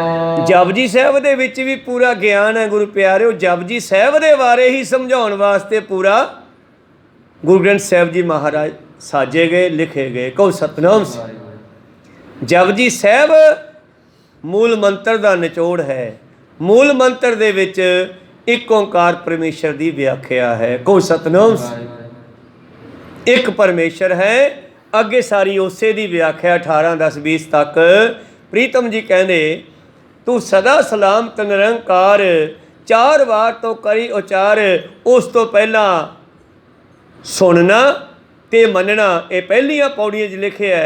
उस तो पहला 5 प्रवान 5 प्रधान पंचा का गुर एक ध्यान जे को कहे करे विचार करते कै करना नाही समार। इहदे विच निध्यासन हुंदा है जीवन विच ढालना जी। साखियात पारे तुक 4 चारों महावाक निर्धार। तो इस तरह साख्यातकार प्रथाए भा परमेश्वर दे प्रथाए ਸਤਿਗੁਰਾਂ ਨੇ ਇਹ ਬਚਨ ਲਿਖੇ ਹਨ। ਪੁਨ ਸ੍ਰੀ ਅਰਜਨ ਤੁਕੇ ਬਣਾਈ ਮਹਾਵਾਕ ਜਿਸ ਵਿਖੇ ਲਖਾਈ। ਸਤਿਗੁਰੂ ਅਰਜਨ ਦੇਵ ਜੀ ਨੇ ਵੀ ਫਿਰ ਇਸੇ ਜਪਜੀ ਸਾਹਿਬ ਦਾ ਉਲਥਾ ਕਰਦਿਆਂ ਹੋਇਆਂ ਸਾਨੂੰ ਸਮਝਾਉਣ ਵਾਸਤੇ ਗੁਰੂ ਪਿਆਰਿਓ ਲਿਖਣਾ ਕੀਤਾ ਹੈ। ਸਰਗੁਣ ਨਿਰਗੁਣ ਥਾਪੇ ਨਾਓ ਦੋ ਮਿਲ ਏਕੇ ਕੀਨਿਉ ਥਾਓ। ਸਰਗੁਣ ਨਿਰਗੁਣ ਥਾਪੇ ਨਾਓ, ਸਰਗੁਣ ਤੇ ਨਿਰਗੁਣ ਦੋ ਨਾਉ ਧਰੇ ਗਏ। ਸਰਗੁਣ ਹੁੰਦਾ ਸਰੀਰਾਂ ਰਹਿਤ, ਸਰੀਰਾਂ ਦੇ ਸਹਿਤ, ਤੇ ਨਿਰਗੁਣ ਹੁੰਦਾ ਸਰੀਰ ਤੋਂ ਬਗੈਰ। ਸਰਗੁਣ ਨਿਰਗੁਣ ਨਿਰੰਕਾਰ ਸੁਨ ਸਮਾਧੀ ਆਪ। ਉਹ ਨਿਰੰਕਾਰ ਦੋ ਰੂਪਾਂ 'ਚ ਹੈ। ਇੱਕ ਤਾਂ ਉਹ ਹੈ ਚੱਕਰ ਚਿਹਨ ਅਰ ਵਰਨ ਜਾਤੀ ਅਰ ਪਾਤ ਨਾਹਿਨ ਜੇ, ਤੇ ਇੱਕ ਉਹ ਹੈ ਜਿਹੜਾ ਇਹ ਕੁਦਰਤ ਕਰਕੇ ਵਸਿਆ ਸੋਇਆ। ਕੋਈ ਸਤਨਾਮ ਸੀ। ਇਸ ਕਰਕੇ ਪਾਤਸ਼ਾਹ ਜੀ ਕਹਿੰਦੇ ਸਰਗੁਣ ਨਿਰਗੁਣ ਥਾਪੇ ਨਾਓ ਦੋ ਮਿਲ ਏਕੈ ਕੀਨੋ ਥਾਓ। ਨਿਰਗੁਣ ਚੇਤਨ ਤੇ ਸਰਗੁਣ ਸਰੀਰ, ਇਹਨਾਂ ਦੋਹਾਂ ਨੇ ਮਿਲ ਕੇ ਹੀ ਸ੍ਰਿਸ਼ਟੀ ਨੂੰ ਬਣਾਉਣਾ ਕੀਤਾ ਹੈ। ਨਿਰਗੁਣ ਆਪ ਸਰਗੁਣ ਵੀ ਉਹੀ। ਇਸੇ ਤਰ੍ਹਾਂ ਹੀ ਫਿਰ ਸ਼ਲੋਕ ਲਿਖਦੇ ਆ ਸੁਖਮਨੀ ਸਾਹਿਬ ਦੇ ਵਿੱਚ, ਬਈ ਨਿਰਗੁਣ ਵੀ ਉਹ ਹੈ ਰੰਗ ਰੂਪ ਰੇਖ ਭੇਖ ਤੋਂ ਰਹਿਤ, ਤੇ ਸਰੀਰਾਂ ਦੇ ਵਿੱਚ ਵੀ ਉਹ ਆ ਚੁੱਕਿਆ ਹੈ। ਕਲਾ ਧਾਰ ਜਿਨ ਸਗਲੀ ਮੋਹੀ। ਜਿਸ ਨਿਰਗੁਣ ਨੇ ਕਲਾ ਧਾਰ ਕੇ ਭਾਵ ਸੁੰਦਰ ਸਰੀਰ ਧਾਰਨ ਕਰਕੇ, ਕਲਾ ਧਾਰ ਕੇ ਭਾਵ ਗਿਆਨ ਧਾਰ ਕੇ, ਕਲਾ ਧਾਰ ਕੇ ਭਾਵੇਂ ਚਾਰੇ ਪੰਜ ਕਰਮ ਇੰਦਰੀ, ਪੰਜ ਗਿਆਨ ਇੰਦਰੀ, ਪੰਜ ਤੱਤ, 25 ਪ੍ਰਕਿਰਤੀਆਂ ਦਾ ਇਹ ਸੁੰਦਰ ਸਰੀਰ ਧਾਰਨ ਕਰਕੇ ਸਾਰੀ ਦੁਨੀਆ ਨੂੰ ਮੋਹ ਲਿਆ ਹੈ, ਆਪਣੇ ਵੱਲ ਖਿੱਚਿਆ ਹੋਇਆ ਹੈ। ਮੈਂ ਨਾਹੀ ਪ੍ਰਭ ਸਭ ਕਿਛ ਤੇਰਾ। ਤਾਂ ਇਹ ਵੀ ਲਿਖਦੇ ਹਨ ਪੁੰਨਾਂ ਦਾ ਮਤਲਬ ਹੋਰ ਸੁਣੋ, ਹੋਰ ਸੁਣੋ ਅੱਗੇ ਕਿ ਮੈਂ ਨਾਹੀ ਪ੍ਰਭ ਸਭ ਕੁਛ ਤੇਰਾ, ਮੈਂ ਕੁਛ ਵੀ ਨਹੀਂ ਹਾਂ। ਇਹ ਸਭ ਜੋ ਸਾਜਨਾ ਕੀਤੀ ਹੈ ਤੇਰੀ ਕੀਤੀ ਹੋਈ ਹੈ, ਇਹ ਤੂੰ ਹੀ ਵਰਤ ਰਿਹਾ ਹੈ। ਕੋਈ ਸਤਨਾਮ। ਭਗਤਾਂ ਨੇ ਇਸ ਵਿਸ਼ੇ ਤੇ ਬਹੁਤ ਸੁੰਦਰ ਬਚਨ ਲਿਖੇ ਨੇ। ਤੋ ਕਹਿੰਦੇ ਮੈਂ ਨਾਹੀ ਪ੍ਰਭ ਸਭ ਕੁਛ ਤੇਰਾ, ਮੇਰਾ ਕੁਛ ਵੀ ਨਹੀਂ ਹੈ, ਇਹ ਸਭ ਕੁਝ ਤੇਰੀ ਖੇਡ ਹੈ। ਜਦ ਕਬੀਰ ਸਾਹਿਬ ਜੀ ਦੇ ਘਰੇ ਲੰਗਰ ਚੱਲਿਆ ਤੇ ਸਾਰੀ ਦੁਨੀਆ ਹੈਰਾਨ ਹੋ ਗਈ। ਕੁਝ ਬ੍ਰਾਹਮਣਾਂ ਨੇ ਜਾਣ ਬੁੱਝ ਕੇ ਕਬੀਰ ਸਾਹਿਬ ਦੀ ਬੇਅਦਬੀ ਕਰਾਉਣ ਪਿੱਛੇ ਲੌਸਮੈਂਟ ਕਰਤੀ ਕਾਸ਼ੀ ਦੇ ਇਲਾਕੇ ਵਿੱਚ, ਬਈ ਪਰਸੋਂ ਕਬੀਰ ਸਾਹਿਬ ਦੇ ਘਰੇ ਲੰਗਰ ਆ, ਸਾਰੇ ਪਹੁੰਚੋ।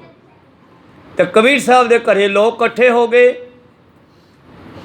ਤੇ ਕਬੀਰ ਸਾਹਿਬ ਵੀ ਦੇਖ ਰਹੇ ਆ ਵੀ ਕਿਵੇਂ ਦੁਨੀਆ ਵਿਹੜੇ 'ਚ ਇਕੱਠੀ ਹੋਈ ਜਾਂਦੀ ਆ। ਲੋਈ ਵੀ ਦੇਖ ਰਹੇ ਆ। ਮਾਤਾ ਲੋਈ ਜੀ ਕਹਿੰਦੇ ਭਗਤ ਜੀ ਇਹ ਕਿਵੇਂ ਆਈ ਜਾਂਦੇ ਆ?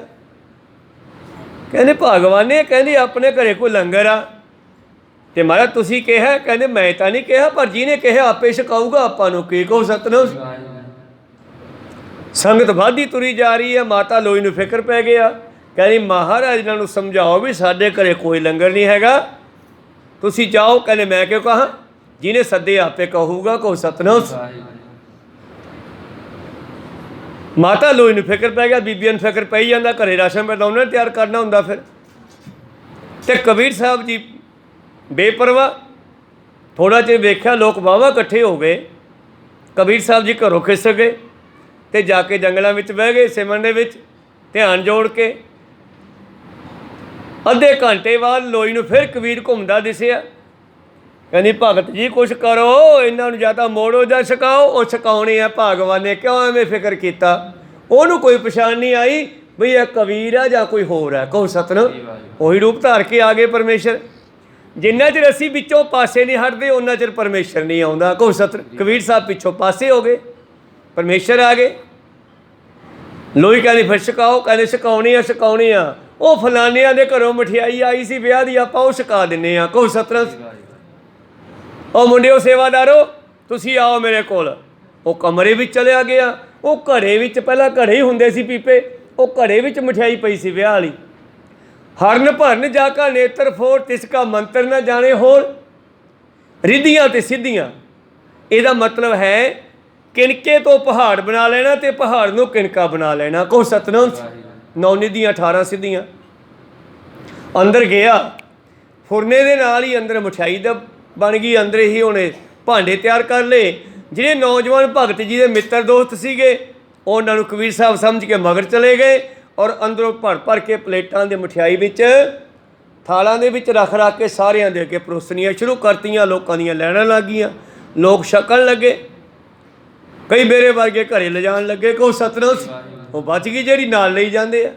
ਅੰਦਰੋਂ ਆਵਾਜ਼ ਆਈ ਵੀ ਭਾਂਡੇ ਵੀ ਨਾਲ ਹੀ ਲੈ ਜਿਓ, ਸਾਡੇ ਮਾਂਜਣ ਦਾ ਇੰਤਜ਼ਾਮ ਨਹੀਂ ਹੈਗਾ। ਕੋ ਸਤਨਾਮ, ਉਹ ਤਾਂ ਵਧੀਆ ਕੰਮ ਹੋ ਗਏ, ਪਲੇਟਾਂ ਵੀ ਨਾਲ ਹੀ ਲਿਜਾਣ ਨੂੰ ਮਿਲ ਗਈਆਂ।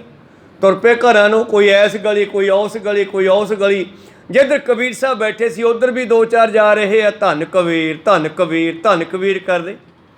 ਉਹ ਕਬੀਰ ਬੈਠਾ ਸੁਣਦਾ ਵੀ ਯਾਰ ਅੱਜ ਤਾਂ ਮੈਨੂੰ ਗਾਲਾਂ ਮਿਲਣੀਆਂ ਸੀਗੀਆਂ, ਇਹ ਧੰਨ ਧੰਨ ਕਰਦੇ ਜਾਂਦੇ। ਉੱਠ ਕੇ ਬਾਹਰ ਆ ਗਏ। ਭਾਈ ਸਾਹਿਬ ਤੁਸੀਂ ਕਿਵੇਂ ਧੰਨ ਕਬੀਰ ਬਾਬਾ ਤੈਨੂੰ ਨਹੀਂ ਪਤਾ? ਉਹ ਜਾਣਦੇ ਨਹੀਂ ਸੀ ਕਬੀਰ ਕੌਣ ਹੈ, ਪਤਾ ਨਹੀਂ ਦੂਰੋਂ ਵਿਚਾਰੇ ਆਏ ਹੋਣਗੇ। ਕਹਿੰਦੇ ਕੀ ਹੋ ਗਿਆ? ਕਹਿੰਦੇ ਕਬੀਰ ਦੇ ਘਰੇ ਲੱਡੂਆਂ ਜਲੇਬੀਆਂ ਦਾ ਲੰਗਰ ਚੱਲਿਆ, ਮਠਿਆਈ ਦਾ। ਆਹ ਦੇਖ, ਭਾਂਡੇ ਵੀ ਕਹਿੰਦੇ ਨਾਲ ਹੀ ਲੈ ਜਾਓ ਸਾਡੇ। ਕਮਾਲ ਹੋ ਗਈ ਯਾਰ, ਇਹ ਤਾਂ ਗੱਲ ਬਣ ਗਈ ਕੋਈ। ਕਬੀਰ ਸਾਹਿਬ ਬੋਚ ਕੇ ਉੱਠ ਕੇ ਘਰੇ ਆ ਗਏ। ਘਰੇ ਆਏ ਤੇ ਫਿਰ ਵੇਖਣ ਵਾਸਤੇ ਉਹ ਕਮਰੇ 'ਚ ਵੜੇ। ਕਮਰੇ 'ਚ ਵੜਦੇ ਤੇ ਕਬੀਰ ਸਾਹਿਬ ਵਰਗਾ ਦੂਜਾ ਬੈਠਾ ਉੱਥੇ ਵਰਤਾਈ ਜਾਂਦਾ। ਉਹ ਉੱਠੇ ਕਬੀਰ ਸਾਹਿਬ ਨੂੰ ਮਿਲੇ। ਉਹ ਲੈ ਭਗਤਾ ਤੇਰਾ ਕੰਮ ਹੋ ਗਿਆ। ਉਹ ਜਿਹੜੇ ਮੂਹਰੇ ਬਾਹਮਣ ਬੈਠੇ ਨਾ 11-12, ਇਹਨਾਂ ਨੇ ਅਨਾਉਂਸਮੈਂਟ ਕੀਤੀ ਸੀ ਇਹਨਾਂ ਨੂੰ ਸਰੋਪੇ ਦੇ ਦੇ। ਹੁਣ ਕਹੋ ਸਤਨਾਮ। ਉਲਟਾ ਨਾ ਬਾਬਾ ਫਰੀਦ ਜੀ ਕਹਿੰਦੇ ਕਿ ਫਰੀਦਾ ਬੁਰੇ ਦਾ ਭਲਾ ਕਰ, ਗੁੱਸਾ ਮਨ ਨਾ ਹੰਢਾਏ, ਦੇਹੀ ਰੋਗ ਨਾ ਲੱਗੀ, ਪੱਲੇ ਸਭ ਕੁਛ ਪਾਏ। ਇਹੀ ਗੱਲ ਪਰਮੇਸ਼ਰ ਦੇ ਆ। ਕਹਿੰਦੀ ਇਹਨਾਂ ਨੂੰ ਸਰੋਪੇ ਦੇ। ਉਹਨਾਂ ਦੀ ਇੱਛਾ ਸੀਗੀ ਕਬੀਰ ਸਾਹਿਬ ਦੀ ਬੇਇੱਜ਼ਤੀ ਹੋਊਗੀ, ਪਰ ਕਬੀਰ ਸਾਹਿਬ ਜੀ ਉਹਨਾਂ ਨੂੰ ਸਰੋਪੇ ਦਿੰਦੇ ਆ ਪਰਮੇਸ਼ਰ ਦੇ ਕਹਿਣ 'ਤੇ। ਕਹੋ ਸਤਨਾਮ। ਪਰਮੇਸ਼ਰ ਲੋਪ ਹੋ ਗਏ, ਕਬੀਰ ਸਾਹਿਬ ਵਿੱਚ ਹੀ ਮਿਲ ਗਏ। ਸਾਰੀ ਕਲਾ ਵਰਤ ਗਈ ਪਿੰਡ ਵਿੱਚ। ਕਬੀਰ ਸਾਹਿਬ ਜੀ ਦੀ ਹੋਰ ਵੀ ਵਡਿਆਈ ਹੋਣ ਲੱਗੀ ਕਾਸ਼ੀ ਦੇ ਇਲਾਕੇ 'ਚ। ਬਈ ਧੰਨ ਕਬੀਰ, ਵੱਡਾ ਭਗਤ ਕਬੀਰ ਹੈ। ਭਾਈ ਗੁਰਦਾਸ ਜੀ ਨੇ ਆਪਣੇ ਬਚਨਾਂ ਵਿੱਚ ਵੀ ਲਿਖਿਆ, ਵੱਡਾ ਭਗਤ ਕਬੀਰ ਹੈ। ਫਿਰ ਕਿਤੇ ਮਾਤਾ ਲੋਈ ਪੁੱਛਦੀ ਆ, ਮਹਾਰਾਜ ਕਮਾਲ ਕਰਤੀ, ਮੈਨੂੰ ਦੱਸਿਆ ਨਹੀਂ ਗਾ, ਇਹ ਤੁਸੀਂ ਕਿਹੜੇ ਵੇਲੇ ਮਿਠਾਈ ਲਿਆ ਕੇ ਰੱਖ ਲਈ? ਕਮਲਾ ਪਤੀ ਕਮਲਾ ਨਹੀਂ ਜਾਣਾ।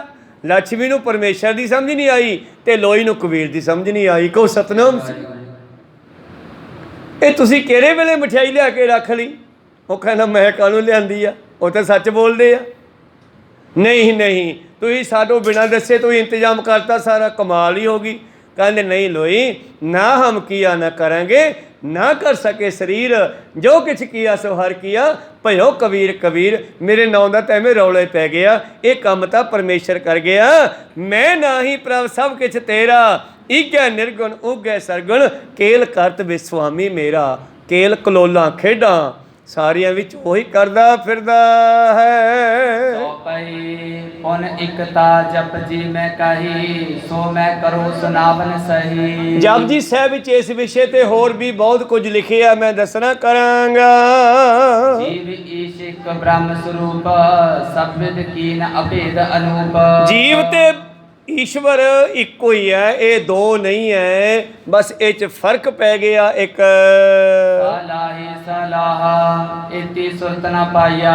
ਸ਼ਲਾਘਾ ਕਰਨ ਵਾਲੇ ਬਹੁਤ ਹੈ ਪਰਮੇਸ਼ਰ ਦੀ। ਕਹਿੰਦੇ ਕਹੇ ਕਹੇ ਕਹਿ ਜਾਵੇ, ਮੈਥੋਂ ਪਹਿਲਾਂ ਬਹੁਤ ਇੱਥੇ ਕਥਾ ਕਰਕੇ ਤੁਰ ਗਏ, ਤੁਹਾਡੇ ਤੋਂ ਪਹਿਲਾਂ ਸੁਣਨ ਵਾਲੇ ਬਹੁਤ ਤੁਰ ਗਏ ਇੱਥੋਂ ਸੁਣ ਕੇ, ਪਰ ਮੁੱਕੇ ਨਹੀਂ। ਕਹਿੰਦੇ ਕਹੇ ਕਹਿਣ ਵਾਲੇ ਕਹਿ ਰਹੇ ਆ, ਕਹਿ ਕਹਿ ਕੇ ਚਲੇ ਗਏ। ਕਹੇ ਕਹੇ ਜਾਵੇ, ਹੋਰ ਵੀ ਆਉਣਗੇ, ਉਹ ਵੀ ਤੁਰ ਜਾਣਗੇ। ਤੁਮ ਸਾਰੇ ਅਵਰ ਨਾ ਕੋਈ, ਪਰ ਤੇਰੀ ਪੂਰੀ ਸਿਫਤ ਕੋਈ ਕਰ ਹੀ ਨਹੀਂ ਸਕਿਆ ਹਲੇ। ਕਹੋ ਸਤਨਾਮ। ਸਲਾਹੀ ਸਲਾਹ ਹੈ ਏਤੀ ਸੁਰਤ ਨਾ ਪਾਈਆ। ਪਤਾ ਨਹੀਂ ਕਿੰਨੇ ਲੋਕ ਉਹਦੀਆਂ ਸਿਫਤਾਂ ਕਰੀ ਜਾ ਰਹੇ ਹਨ। ਨਦੀਆਂ ਅਤੇ ਵਹਾ ਪਵੇ ਸਮੁੰਦਰ ਨਾ ਜਾਣੀਐ। ਜਿਵੇਂ ਸਮੁੰਦਰ ਦੇ ਵਿੱਚ ਕਿੰਨੇ ਨਦੀਆਂ ਨਾਲੇ ਮਿਲ ਜਾਂਦੇ ਆ, ਜਦ ਮੀਂਹ ਪੈਂਦਾ ਗਲੀਆਂ ਵਿੱਚੋਂ ਕਿੰਨਾ ਪਾਣੀ ਚੱਲਦਾ, ਫਿਰ ਅੱਗੇ ਜਾ ਕੇ ਉਹ ਨਹਿਰ ਬਣ ਜਾਂਦਾ, ਨਦੀ ਬਣ ਜਾਂਦਾ, ਫਿਰ ਨਦੀਆਂ ਦਾ ਪਾਣੀ ਗਾਂਹ ਜਾ ਕੇ ਸਮੁੰਦਰ 'ਚ ਮਿਲਦਾ। ਫਿਰ ਸਮੁੰਦਰ ਦੇ ਵਿੱਚ ਕਿੰਨੀਆਂ ਨਦੀਆਂ ਮਿਲੀ ਜਾਂਦੀਆਂ, ਥੱਲੇ ਉਹਦੇ ਕਿੰਨੀਆਂ ਧਾਰਾਂ ਚੱਲ ਰਹੀਆਂ ਪਤਾ ਨਹੀਂ, ਪਰ ਉੱਤੋਂ ਲੱਗਦਾ ਕਿ ਸਮੁੰਦਰ ਸ਼ਾਂਤ ਹੈ। ਯਾਰ ਸਮੁੰਦਰ ਖੜਾ ਹੈਗਾ, ਸਮੁੰਦਰ ਹਲਦਾ ਦਿਖਾਈ ਨਹੀਂ ਦਿੰਦਾ ਬਹੁਤ ਆਪਾਂ ਨੂੰ, ਉਹਦੇ ਥੱਲੇ ਪਾਣੀ ਭੱਜਦਾ ਹੁੰਦਾ, ਥੱਲੇ ਵਗਦਾ ਹੁੰਦਾ। ਨਦੀਆਂ ਅਤੇ ਵਾਹ ਵਾਹ ਕਹਿੰਦੀਆਂ ਨਾਲਿਆਂ ਨੂੰ, ਨਦੀਆਂ ਨਾਲੇ ਪਤਾ ਨਹੀਂ ਕਿੰਨੇ ਸਮੁੰਦਰ ਵਿੱਚ ਮਿਲੀ ਜਾਂਦੀ ਹੈ। ਐਵੇਂ ਆਪਾਂ ਨਦੀਆਂ ਨਾਲੇ ਆ, ਪਤਾ ਨਹੀਂ ਕਿੰਨੇ ਉਹਦੀ ਸਿਫਤ ਕਹਿ ਕੇ ਤੁਰ ਗਏ ਤੇ ਕਿੰਨੇ ਕਰ ਰਹੇ ਹਨ। ਚੌਪਈ ਤੂੰ ਸਦਾ ਸਲਾਮਤ ਤਤ ਪਦ ਜਾਨ। ਪਰ ਅਸੀਂ ਕਹਿਣ ਵਾਲੇ ਤੁਰੇ ਜਾ ਰਹੇ ਆ ਤੂੰ ਸਦਾ ਸਲਾਮਤ ਹੈ, ਇਹ ਤੱਤ ਹੈ। ਜਾਂਦੇ ਆਪਾਂ ਵੀ ਕਿਤੇ ਨਹੀਂ, ਸਰੀਰ ਛੱਡਦੇ ਆ ਔਰ ਦੁਬਾਰਾ ਫਿਰ ਕੋਈ ਨਾ ਕੋਈ ਸਰੀਰ ਧਾਰਨ ਕਰ ਲੈਂਦੇ ਆ। ਜੇ ਕੋਈ ਨਾਮ ਜਪਣ ਵਾਲਾ ਹੈ, ਉਹ ਪਰਮੇਸ਼ਰ, ਮਰਦੀ ਆਤਮਾ ਵੀ ਨਹੀਂ ਤੇ ਮਰਦਾ ਪਰਮਾਤਮਾ ਵੀ ਨਹੀਂ। ਪੰਜਾਂ ਤੱਤਾਂ ਦਾ ਸਰੀਰ ਬਣਿਆ। ਪਵਨ ਮੈਂ ਪਵਨ ਸਮਾਇਆ, ਜੋਤੀ ਮੈਂ ਜੋਤ ਰਲ ਜਾਇਆ, ਮਾਟੀ ਮਾਟੀ ਹੋਈ ਹੈ ਕਰੋਵਨ ਹਾਰੇ ਕੀ ਕਵਨ ਟੇਕ। ਇਸ ਕਰਕੇ ਸਦਾ ਸਲਾਮਤ ਤਤ ਪਰ ਜਾਣ, ਅਸਲੀਅਤ ਸਮਝਣੀ ਹੈ। ਜੋ ਸਦਾ ਰਹਿਣ ਵਾਲਾ ਉਹਨੂੰ ਜਾਣਨਾ ਹੈ। ਤੂੰ ਤੈ ਪੂਰਵ ਅਨਵੈ ਠਾਣ, ਇਸ ਤੋਂ ਪਹਿਲਾਂ ਇਸ ਗੱਲ ਨੂੰ ਜਾਣਨਾ ਕਰੋ ਜੀ। ਤਤ ਤੂੰ ਦੋਨੋਂ ਹੈ ਨਿਰੰਕਾਰ, ਸਭ ਚੇਤਨ ਅਨੰਦ ਇਕਸਾਰ। ਇਸ ਕਰਕੇ ਆਤਮਾ ਵਿੱਚ ਵੀ ਤੂੰ ਹੈ, ਪਰਮਾਤਮਾ ਵੀ ਤੂੰ ਹੈ। ਆਪੇ ਕੰਡਾ ਤੋਲ ਤਰਾਜੀ, ਆਪੇ ਤੋਲਣਹਾਰਾ। ਸਤ ਚੇਤਨ ਆਨੰਦ ਇਕਸਾਰ, ਵਾਸਤਵ ਸਦਾ ਸਾਰਿਆਂ ਵਿੱਚ ਤੂੰ ਹੈ। ਨਿਰਗੁਣ ਜੀਵ ਰੋ ਈਸ਼ਰ ਸਗੁਣਾ, ਚੇਤਨ ਕਲਾ ਦੋਹਨ ਸਮਪਣਾ। ਇਹ ਜੀਵ ਜਿਹੜਾ ਹੈ ਇਹ ਨਿਰਗੁਣ ਹੈ ਔਰ ਪਰਮੇਸ਼ਰ ਸਰਗੁਣ ਹੈ, ਭਾਵ ਉਹ ਬੇਅੰਤ ਸ਼ਕਤੀਆਂ ਦਾ ਮਾਲਕ ਹੈ। ਜੀਵ ਦੇ ਵਿੱਚ ਉਨੀ ਸ਼ਕਤੀ ਨਹੀਂ ਹੈ, ਕਿਉਂਕਿ ਇਹ ਆਪਣੀ ਅਸਲੀਅਤ ਨੂੰ ਭੁੱਲ ਗਿਆ ਹੈ। ਜਿਵੇਂ ਰਾਜੇ ਦਾ ਪੁੱਤਰ ਮੰਗਤਾ ਬਣਿਆ ਫਿਰਦਾ ਹੋਵੇ, ਸਾਡੀ ਉਹ ਹਾਲਤ ਹੈ। ਸੀਤਾ ਸੀ ਰਾਜੇ। ਨਦੀ ਈਸ਼ਵਾਹ ਲਖ ਜੀਵ, ਪਰੇ ਸਮੁੰਦਰ ਰੂਪ ਜਲ ਥੀਵ। ਨਦੀਆਂ ਵੀ ਪਾਣੀ ਹੈ, ਨਾਲੇ ਵੀ ਪਾਣੀ ਹੈ, ਸਮੁੰਦਰ ਵੀ ਪਾਣੀ ਹੈ। ਇਸੇ ਤਰ੍ਹਾਂ ਹੀ ਜੀਵ ਆਤਮਾਵਾਂ ਵੀ ਪਰਮੇਸ਼ਰ ਦੀ ਸ਼ਕਤੀ ਹੈ, ਪਰ ਜਦੋਂ ਇਹ ਇਕੱਠੀਆਂ ਹੋ ਜਾਂਦੀਆਂ ਪਰਮੇਸ਼ਰ ਹੋ ਜਾਂਦੀਆਂ ਹਨ। ਇਤੇ ਯਾਦ ਕਲਿਓ ਅਰਥ ਵਿਚਾਰ, ਵਧੇ ਗ੍ਰੰਥ ਜੇ ਕਰੋ ਵਿਸਥਾਰ। ਬਸ ਏਦਾਂ ਸਮਝ ਨਾ ਕਰੋ ਮੈਂ ਜਿੰਨਾ ਮਰਜ਼ੀ ਵਿਸਥਾਰ ਕਰ ਲਵਾਂ। ਭਾਈ ਸਾਹਿਬ ਜੀ ਕਹਿੰਦੇ ਗ੍ਰੰਥ ਬਹੁਤ ਵੱਡਾ ਹੋ ਜਾਣਾ ਹੈ। ਸੂਚਮ ਵਿਦ ਮੈਂ ਸਕਲ ਜਨਾਈ, ਮਹਾਵਾਕਿਆ ਮਦੇ ਦਿਖਾਈ। ਤੁਹਾਨੂੰ ਸੰਖੇਪ ਦੇ ਵਿੱਚ ਵੇਦਾਂ ਦੇ ਮਹਾਵਾਕਾਂ ਦੇ ਵਿੱਚੋਂ ਵੀ ਦੱਸਣਾ ਕੀਤਾ ਹੈ। ਜਿਵੇਂ ਮਹਾਵਾਕਾਂ ਵਿੱਚ ਕਿਹਾ, ਸ਼੍ਰੀ ਗ੍ਰੰਥ ਸਾਹਿਬ ਮੇਂ ਔਰ ਇੱਕ ਅਭੇਦ ਕਹਿਓ ਬੋਠੌਰ। ਸ਼੍ਰੀ ਗ੍ਰੰਥ ਸਾਹਿਬ ਜੀ ਦੇ ਵਿੱਚ ਕਈ ਥਾਵਾਂ ਤੇ ਇਸ ਏਕਤਾ ਦਾ ਅਭੇਦ ਰਹਿਤ ਭੇਦ ਹੁੰਦਾ, ਅਲੱਗ-ਅਲੱਗ ਅਭੇਦ ਹੁੰਦਾ ਇੱਕ। ਉਹ ਜਿਹੜਾ ਇੱਕ ਸਾਰਿਆਂ ਵਿੱਚ ਸਮਿਆ ਹੋਇਆ ਹੈ, ਸ਼੍ਰੇਸ਼ਟ ਬੁੱਧੀ ਵਾਲੇ ਗੁਰਬਾਣੀ ਚੋਂ ਸਮਝ ਸਕਦੇ ਆ। ਸਮਾਤ ਬੰਤ ਜੀ ਅਰਥ ਵਿਚਾਰ ਹੈ, ਮਹਾਵਾਕਿਸ ਵਿਦ ਨਿਰਧਾਰ ਹੈ। ਜਿਹੜੇ ਸਿਆਣੇ ਹਨ ਉਹ ਆਪਣੇ ਅੰਦਰ ਜਾ ਕੇ ਗੁਰਬਾਣੀ ਦੇ ਵਿਚਾਰਾਂ ਚੋਂ ਸਮਝ ਸਕਦੇ ਹੈ। ਇਹ ਸੀ ਭਾਈ ਸਾਹਿਬ ਭਾਈ ਦਇਆ ਸਿੰਘ ਜੀ ਦੇ ਕੁਝ ਵਿਚਾਰ, ਕੁਝ ਬਾਕੀ ਆ ਕੇ ਅਗਲੇ ਦੀਵਾਨਾਂ ਵਿੱਚ ਸਰਵਣ ਕਰਾਂਗੇ। ਸੋ ਅੱਜ ਦਾ ਜੋ ਪਵਿੱਤਰ ਦਿਹਾੜਾ ਆਪਾਂ ਸੁਬਾਹ ਤੋਂ ਲੈ ਕੇ ਮਨਾ ਰਹੇ ਹਾਂ, 21 ਜੂਨ 1706 ਵਾਲੇ ਦਿਨ ਧੰਨ ਧੰਨ ਸ੍ਰੀ ਗੁਰੂ ਗੋਬਿੰਦ ਸਿੰਘ ਜੀ ਮਹਾਰਾਜ ਦਮਦਮਾ ਸਾਹਿਬ ਤਲਵੰਡੀ ਤੋਂ ਚੱਲ ਕੇ ਭਾਗੀ ਬਾਂਦਰ ਔਰ ਚੱਕ ਫਤਿਹ ਸਿੰਘ ਵਾਲਾ ਪੁੱਚੋ ਭਾਗੂ ਹੁੰਦੇ ਹੋਏ ਹਾਜੀ ਰਤਨ ਸਾਹਿਬ ਆਏ ਔਰ ਹਾਜੀ ਸਾਹਿਬ ਬੈਠੇ ਆ। ਰਤਨ ਹਾਜੀ ਦੇ ਨਾਲ ਵਿਚਾਰਾਂ ਹੋਈਆਂ ਸੀ, ਪਹਿਲਾਂ ਬਾਬੇ ਨਾਨਕ ਦੀਆਂ ਹੋਈਆਂ ਸੀ, ਫਿਰ 6ਵੇਂ ਪਾਤਸ਼ਾਹ ਦੀਆਂ ਹੋਈਆਂ ਸੀ। ਇਹਦੀ ਉਮਰ ਲਗਭਗ 300 ਸਾਲ ਦੇ ਬਰਾਬਰ ਹੈ ਹਾਜੀ ਰਤਨ ਦੀ। ਪਹਿਲਾਂ ਗੁਰੂ ਨਾਨਕ ਪਾਤਸ਼ਾਹ ਨੂੰ ਮਿਲਿਆ ਸੀਗਾ, ਮਹਾਰਾਜ ਮੇਰਾ ਉਧਾਰ ਕਰੋ। ਪਾਤਸ਼ਾਹ ਨੇ ਕਿਹਾ 10ਵੇਂ ਜਾਮੇ 'ਚ ਮਿਲਾਂਗੇ। ਫਿਰ ਨਥਾਣੇ ਜਾ ਕੇ 6ਵੇਂ ਪਾਤਸ਼ਾਹ ਜੀ ਨੂੰ ਮਿਲਿਆ। ਉਹਨਾਂ ਨੇ ਕਿਹਾ ਮਿੱਤਰਾ ਤੂੰ ਆਪਣੇ ਸਥਾਨ 'ਤੇ ਚੱਲ, ਅਸੀਂ ਉੱਥੇ ਮਿਲਾਂਗੇ 10ਵੇਂ ਜਾਮੇ ਤੈਨੂੰ। ਫਿਰ 6ਵੇਂ ਪਾਤਸ਼ਾਹ ਉੱਧਰੋਂ ਹੀ ਲੰਘੇ ਅਤੇ ਫਿਰ ਇੱਧਰ 10ਵੇਂ ਪਾਤਸ਼ਾਹ ਜੀ ਆਏ, ਉਹਦਾ ਉਧਾਰ ਕੀਤਾ। ਫਿਰ ਇਹ ਕਿਲ੍ਹਾ ਜਿਹੜਾ ਇਹਦੇ ਆਸੇ ਪਾਸੇ ਛੋਟਾ ਜਿਹਾ ਬਠਿੰਡਾ ਵਸਦਾ ਸੀ, ਛੋਟਾ ਜਿਹਾ ਸ਼ਹਿਰ। ਪਹਿਲਾਂ ਇਹ ਭੱਟੀ ਪਿੰਡ ਸੀਗਾ, ਫਿਰ ਇਸ ਦਾ ਨਾਂ ਭਟਿੰਡਾ ਹੋ ਗਿਆ, ਕਿਉਂਕਿ ਰਾਜਾ ਬਿਣੇਪਾਲ ਭੱਟੀ ਸੀ ਬਾਗੜ ਦਾ, ਰਾਜਸਥਾਨ ਦਾ। ਉਸ ਨੇ ਗੁਰੂ ਪਿਆਰਿਓ ਆ ਕੇ ਨਗਰ ਵਸਾਇਆ ਸੀਗਾ, ਕਿਲ੍ਹਾ ਬਣਵਾਇਆ ਸੀ, ਕਿਉਂਕਿ ਇੱਥੋਂ ਦੀ ਸਤਲੁਜ ਦਰਿਆ ਵਗਦਾ ਸੀਗਾ। ਬਿਲਡਿੰਗਾਂ ਪਾਣੀ ਤੋਂ ਬਗੈਰ ਨਹੀਂ ਪੈਂਦੀਆਂ, ਮਾਰਵਾੜ 'ਚ ਪਾਣੀ ਨਹੀਂ ਸੀਗਾ।